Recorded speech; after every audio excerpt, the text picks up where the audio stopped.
एक बार एक शिकारी शिकार करने के लिए जंगल में पहुंचा। उसने अपने तीर पर बहुत ही खतरनाक जहर लगाया और शिकार को निशाना बना करके उसने तीर को छोड़ा, लेकिन उसका तीर चूक गया और तीर एक पेड़ पर जा लगा। वह पेड़ बहुत ही हरा भरा और बहुत सारे तोते उस पेड़ पर रहते थे। जैसे ही वह जहरीला तीर उस पेड़ पर जाकर लगा, वह पेड़ धीरे धीरे सूखने लगा और उस पेड़ पर जो भी तोते रहते थे वह एक एक करके उस पेड़ को छोड़कर जाने लगे।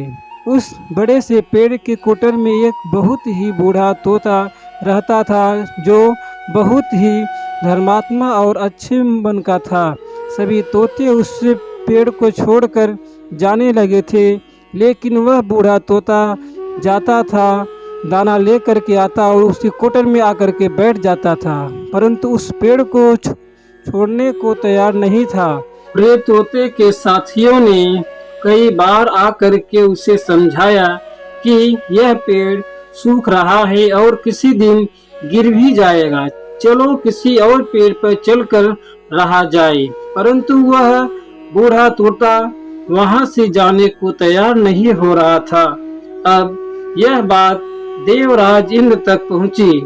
उन्हें बताया गया कि एक तोता है, वह जिस पेड़ पर रहता है उस पेड़ पर एक जहरीला तीर लगने के कारण सूखने, गिरने और खत्म होने की कगार पर आ पहुंचा है, और एक बूढ़ा तोता अभी भी वहीं पर रह रहा है।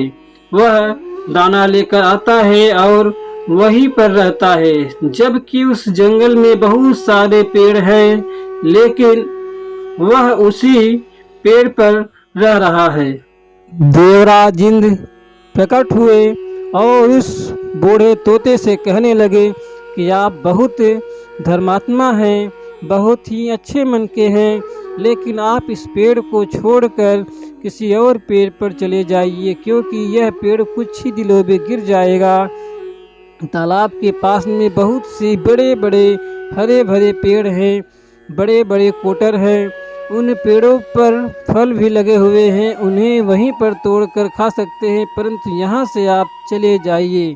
तोता बोला, माफ़ कीजिएगा, इस पेड़ ने मुझे जीवन दिया है, शिकारियों से मेरी रक्षा की है, हर मौसम में मेरे साथ रहा है, ये कोटर मेरा घर है, यहाँ मैं पला बढ़ा हूँ, इस पेड़ को छोड़कर कैसे जा सकता हूँ? इस पर संकट आया है तो क्या मैं इसे छोड़कर चला जाऊँ? मैं ऐसा कभी नहीं कर सकता। देवराज इंद्र तोते के इस बात से बहुत ही प्रसन्न हुए। उन्होंने तोते से कहा, मैं आपके इस बात से बहुत ही खुश हूँ, मांगो जो आपको मांगना हो।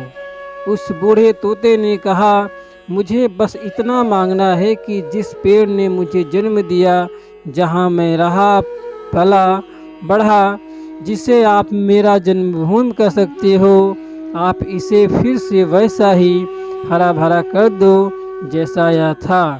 देवराज इंद्र ने अमृत से उस पेड़ को सींच दिया और पहले की तरह हरा भरा कर दिया। अब वापस से उस पेड़ पर आकर के बाकी तोते रहने लगे। वह बूढ़ा तोता कुछ समय तक और जिंदा रहा, फिर उसकी मृत्यु हो गई और वह स्वर्ग में चला गया। यह कहानी हमें सिखाती है कि जब भी किसी इंसान का बुरा दौर आता है तो वह अंदर से टूटा हुआ होता है, उसे किसी के सहारे की ज़रूरत होती है, किसी की आवश्यकता होती है। अगर आप ऐसे समय में उसे छोड़कर चले जाएंगे, उससे बात नहीं करेंगे, मुंह मोड़ लेंगे, तो आपसे बुरा कोई नहीं है, क्योंकि आप किसी के सुख का साथी बने या ना बने, लेकिन आपको हमेशा किसी के दुख का साथी जरूर बनना चाहिए।